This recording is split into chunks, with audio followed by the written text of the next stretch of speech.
So I turned my studio in the fall semester of 2008 into a MacLeish Field Station based studio. My task for them was to learn about the site, analyze the site, learn what they could by a few trips just wandering around and seeing what they could find, research the land use history, and then ultimately their final products were for me were a trail system that they collaborated on. So they ended up designing about a 4-mile system of trails that would incorporate all of the interesting things on the site, the stone walls, the pasture, the agricultural field, the forest, different kinds of forest. But then I took that plan to the researchers themselves, and we had a sit-down meeting with all of the researchers that were interested in the site. This summer, Scott Johnson and I worked with volunteers from the SURF internship program and the Botanical Garden internship program to start building some of those trails. Yes, I'm just going to try to... Okay, I'm going to clear out for a second. Hey, Dennis, can I see your saw?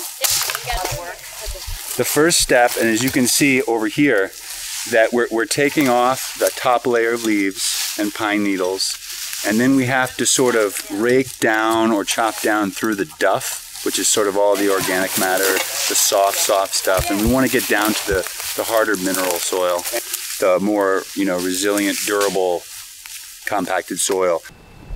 We will, by the end of the summer, have developed about a mile of trail, of new trail out here, which is pretty exciting because my students designed about 4 miles originally, and one summer into it, we're going to have about a mile done.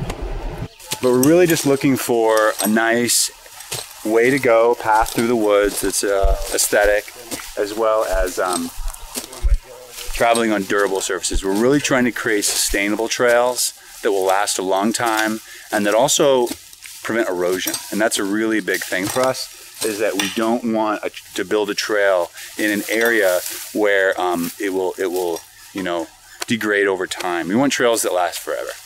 These trails are a month old at this point, and they're some of the best hiking that I've ever done in the area. It's incredible that he can naturalize a trail as quickly as he does with the work of these students who've never done trail building before. Wide with the duff, we always want to go kind of wide with the leaves. Does that make sense? Yeah. Because the leaves will just fall back into the middle. So we can go pretty wide with this stuff. Yeah. One of the things we're trying to do with the field station is to have students involved as much as possible with both the interpretation and deciding what facilities are appropriate here, how are they going to get used, and then sort of how to do it. This stone wall is 60 feet across, like the right-of-way is 60 feet across, which means that this was once sheep herding area. Basically, the idea is that we're looking at sort of the human history of the field station. So it looks like this very intact, perfect place, but it has a long history of human disturbance and impacts on the landscape.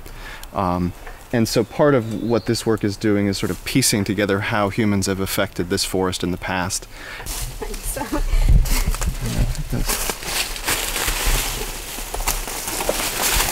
What we're working on is coring trees to get ages on the canopy trees in this forest to figure out how old the forest is and when this area that used to be agricultural land in the 1800s was abandoned. A lot of this area was sheep farms, which is why there's stone walls sort of zigzagging through the forest here.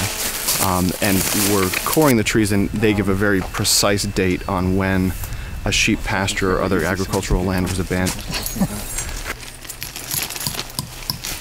We're trying to get it to the center, maybe a little bit beyond the center. And it gives you a small segment or cross-section of the tree that we can then count the growth rings, measure the growth rings to see has the growth rate changed over time. But it's obviously a much better method than making a complete cross-section and cutting down the tree.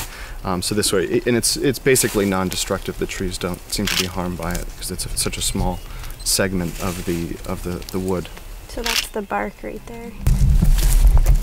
Those students with an interest in education, in land use history from the landscape studies program, geology, engineering, biology, will all be able to work on developing this system of trails and the interpretation for them.